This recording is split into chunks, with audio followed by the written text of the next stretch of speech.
এদিকে যৌক্তিক বিষয় মানার পরও রেলওয়ের রানিং স্টাফদের জন্য নতুন করে আরও বরাদ্দ দেয়া আপাতত সম্ভব নয় বলেছেন অর্থ উপদেষ্টা ডক্টর সালেউদ্দিন আহমেদ।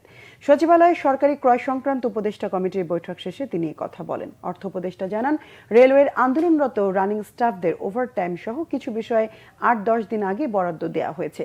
গ্র্যাচুইটি সহ বাকি দাবিগুলো আরও অনেকের আছে, তাই হঠাৎ করে এত অর্থের সংকুলন করা কঠিন। জানান, মহার্ঘ ভাতা দেবার বিষয়ে অর্থ মন্ত্রণালয় এখনো কোনো সিদ্ধান্ত নেয়নি।